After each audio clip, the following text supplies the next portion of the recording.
여러분 안녕하세요. 오랜만입니다. 닥터무치입니다. 거의 1년 만에 뵙는 것 같습니다. 또 영상 제작을 잘 못했는데 이제 조금 간헐적으로 영상을 좀 제작하면서 제가 하고 싶은 이거 헤어라는 거 있잖아요. 저희 뭐 애들도 다 이렇게 뭐 열을 나고 고생하길래 40도까지 올라오고 그래서 열을 이렇게 떨구는 거 거기 아마 궁금한 게 많으신 것 같아가지고 그거에 대해서 아주 살짝만 다뤄보도록 하겠습니다.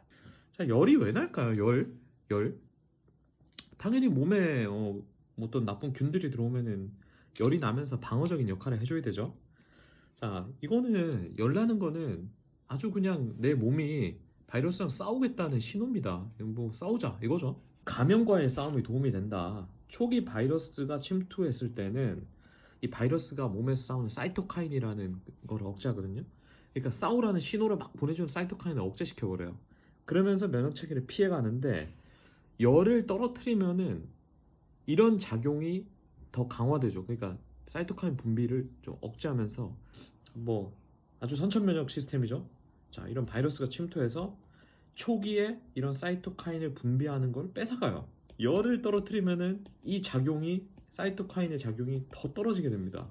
그럼으로써 이런 바이러스에 대한 대응 능력을 좀 떨어뜨리게 한다. 이런 주장들이 아주 많아요. 좀 쉽게 설명해 줄게요. 열이 나는 기전. 자, 열이 납니다. 이걸 좀 바꿨어요. 열이 나고 병균이 들어옵니다. 백혈구가 활성화돼요. 그 열나는 물질들을 막 분비해요. 뭐 인터루킨 1, 뭐 TNF 이런 물질들이 분비하면서 자, 피를 타고 쭉 갑니다. 머리에 있는 시상하부라는 곳으로 가서 자, 프로스타그란딘 E2라는 걸 분비합니다. 이러면서 야 얘들아 열을 올려 이렇게 지시하죠. 그 몸이 막 춥고 떨고 막 혈관도 축축되고 막 이렇게 됩니다. 그러면서 막 열이 발생하게 되죠. 자, 이런 과정을 거치는데 해열제들은 보통 여기 작용해요. 여기 작용해서 이거 합성을 억제하는 역할을 합니다. 그럼 이 과정들이 차단되겠죠. 자, 이제 뭐 보통 이런 예전부터 감염병에 이런 주장들이 많았죠. 야, 열 나는 거는 아주 자연스러운 방어 기전이다. 그냥 냅둬라. 왜 그걸 또 굳이 또 열 떨어뜨려 가지고 그렇게 또 면역력만 약하게 하냐. 뭐 이런 주장들이 많이 있습니다. 지금도. 자, 한낱 미물에 불과한 해파리. 아주 이런 미물에 불과한 이런 해파리 같은 이런 녀석들도 외부 바이러스 침입을 하면 열을 내면서 방어를 내거든요. 그러니까 열 자체는 아주 몸의 어떤 방어 기전이라는 얘기입니다. 자, 열 나는 거 코로나의 메인 증상이죠. 급성 초기 반응이고 발열은 역시 면역 반응을 높여주고 자, 이런 면역 반응을 높임으로써 병원균도 죽여주거니와 내 몸에 감염된 놈들 있죠. 감염된 세포의 사멸을 돕는다. 열 자체를 떨어뜨리는 게 열 떨어뜨렸으니까 이 병이 더 빨리 좋아질 거다. 절대 아니에요. 절대. 이 회복력을 높인다는 증거 전혀 없어요. 그러니까 열을 떨어뜨리는 거가 질병의 악화에 대한 예후, 질병의 악화나 어떤 예후에 영향을 끼친다, 안 끼친다? 전혀 끼치지 않는다. 그러니까 열이 중요한 건 아니라는 얘기예요. 열 자체를 떨어뜨린다는 게 이 병이 빨리 낫는다는 게 아니에요. 자, 근데 단점이 있죠. 자, 열이 납니다. 자, 열이 나면은 이 열 자체가 몸에 산소 요구량이 증가해야 돼. 근데 내가 산소가 굉장히 많이 필요한 사람이에요. 정말 헉헉거리고 아주 고용량의 산소를 들이마시고 있는데 열까지 난다. 그러면은 산소가 더 많이 필요하게 되는 거죠. 더 몸에 필요한 산소 들어가는 양은 산소 양은 이만큼인데 소비하는 산소 양은 원래 이만큼이었던 게 이만큼 늘어나게 되는 거죠. 몸에 필요한 산소 양이 더 많아지는 거죠. 그러니까 더 많은 산소를 넣어줘야 되죠. 그런 경우에는 숨차고 이런 분들한테는 열이 좀 독이 될 수 있어요. 보통 임상 의사들은 열을 열심히 떨궈주죠. 그 다음에 열이 굉장히 고열로 간다면은 뇌 기능을 떨어뜨려요. 뇌 기능을 떨어뜨리고 아주 고열이 되고 오히려 체온을 조절하지 뇌하수체에서 이제 체온을 조절하지 못하는 상태야. 그러니까 이런 뇌 기능에 좀 문제가 될 것 같으면 열을 아주 적극적으로 떨어뜨려야 되겠죠.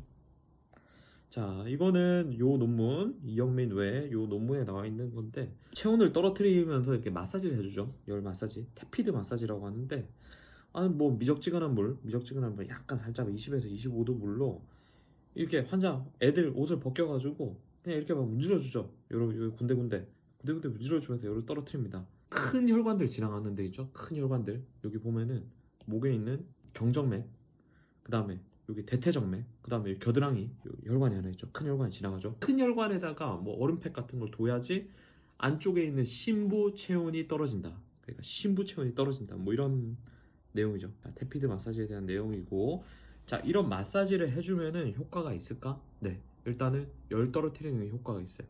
해열제를 먹으면은 보통 30분 정도에서 효과가 발생하고, 최대치는 한 2시간 정도라고 되어 있죠. 최대 혈중 농도가 보통 2시간 정도, 일반적인 해열제. 그런데 그 사이에 몸 밖에서 이렇게 체온을 떨어뜨리는 아이스팩 같은 걸 대주고 찬 수건 같은 걸 대주는 게 초기 30분간에는 효과가 있다는 겁니다. 그러니까 초기 열을 떨어뜨리는 데는 효과가 좋다.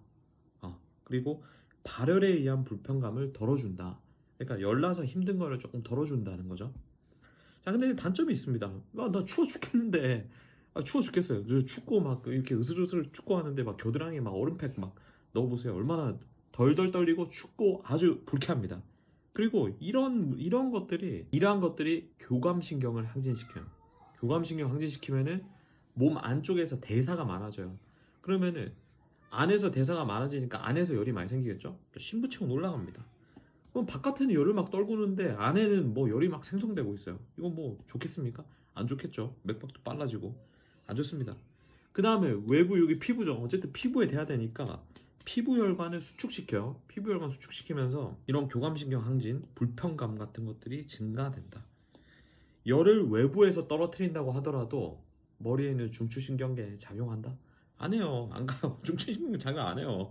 그러니까 이게 뭐 효과가 있냐 막 이런 게 있죠. 오히려 더 복이 되는 거 아니냐. 뭐 이거 굳이 환자 힘들어하는데 이거 해줘야 되냐. 뭐 겨드랑이에 대고 뭐 이런 데 대면 힘들죠. 뭐 여기 뭐 차타구니 이런 데 막 얼음팩 대보십시오. 뭐 힘듭니다. 추워 죽겠는데 안 그래도. 이마로 많이 하죠. 이마에 얼음팩 대는 걸 많이 하죠. 이마에 얼음팩 대는 거. 이거 왜 그런지 의학적으로는 이마에 대고 있으면 좀 편해요. 다른 데보다 좀 편합니다. 이마에 대고 있으면은 다른 부분에 비해서 환자가 덜 불편해요. 이거 의학적으로 기전은 밝혀진 건 없고 그냥 인간 역사에서 경험적으로 하는 것 같아요. 이거 뭐 찾아봐도 나오지가 않더라고요. 그래서 어쨌든 가장 편안한 곳이라고 판단해서 하는 거겠죠. 이건 아주 뭐 인류 역사의 경험이겠죠. 이거는 운동을 해서 이런 발생한 열이나 운동해서 발생한 열에 요 이마 부분이나 얼굴 부분에 체온을 떨어뜨려 준다면은 인지 능력이 개선된다는 얘기도 있고, 두통 환자한테도 머리에 뭐 물수건 같은 거 대줬더니 두통 환자에 효과적이라는 연구가 있죠. 왜 그런지 기전은 정확하게 나와 있지 않아요. 어쨌든 좀 경험적이라는 거고, 자, 경험적으로 테피드 마사지에 해열제가 동시에 투여되면 많은데 초기 체온이 높다고 해서 두 가지 사용해서 의미 있다고 하기 어렵다. 이게 뭐 크게 해열제를 먹고 밖에 막 물수건으로 막 온도 떨어뜨려주고 이런 게 효과가 있다? 별로 없다는 겁니다. 크게 의미가 없다. 그 다음에 해열제를 사용한 것보다 별로 나쁜 것이 없다, 별로 나을 것이 없다. 그러니까 해열제 단독으로 쓰는 거랑 비교했을 때 크게 나은 게 없다. 굳이 이거를 해줘야 되냐? 이런 의문점이 있다라고 결론을 내리고 있죠.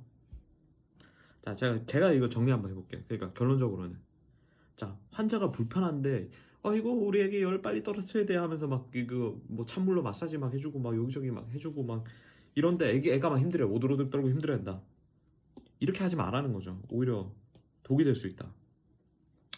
환자가 편안한 부분에 물수건을 올리죠. 내가 환자를 그러니까 이마 같은 데나 어떤 부분에 물수건을 올려줬더니 좀 더 편하더라. 그런 건 좋아요. 왜냐면은 교감신경을 항진시키지도 않고 쉬버링이라고 하죠. 이런 덜덜 떨림, 오한 같은 걸 다 악화시키지도 않는 선에서 타협하는 부분. 그러면서 해서 심리적인 안정이나 차가운 물수건에서 얻는 좀 편안함 같은 게 느껴질 수 있거든요. 그런 경우에는 하는 게 좋겠다. 안 그래도 힘든데 막 열 떨어뜨린다고 막 그렇게 할 필요 없어요. 초기에는 떨어뜨리지만은 나중에 되면 이게 체온의 차이가 없어요. 그리고 이게 신부 체온에 대한 영향도 별로 없기 때문에 굳이 이렇게 환자가 힘들어하는데 억지로 막 차가운 뭐 얼음 수건 같은 거 대면서 막 힘들게 하지 마라. 자, 근데 아주 고열, 이게 42도 같은 막 고열 막 넘어가는 있잖아요. 42도에 근접해가고 의식도 막 떨어지고 막 그런 경우에는 열이 뇌 손상을 초래할 수 있어요.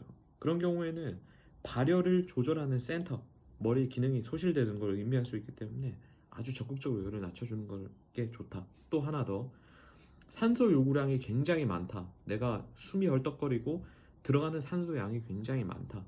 이런 거는 조금이라도 산소 요구량을 줄여줘야 되기 때문에 이런 경우에는 적극적으로 열을 떨어뜨리는 게 낫겠죠. 자, 이상입니다. 뭐 아주 뭐 간단하게 하려고 했더니 되게 좀 많이 걸렸어요. 저도 이제 코로나 때문에 굉장히 고통을 받다가 이제 목소리가 조금 돌아왔어요. 지금 한 10일 좀 넘었는데 굉장히 고통스럽습니다. 어쨌든 잘 이겨냈고 우리 가족들도 뭐다 이겨내가지고 아주 지금은 오히려 더 편안합니다. 아주 외식할 때도 편안하고 밥도 예전에 밖에 놀러 가는 것도 조심스러웠는데 요즘은 아주 그냥 편안하게 놀러 다니고 있습니다. 글쎄 뭐 잘 모르겠어요. 어쨌든 어제 여러분 좋은 하루 보내시고 또 영상으로 찾아뵙겠습니다. 감사합니다. 닥터무치였습니다.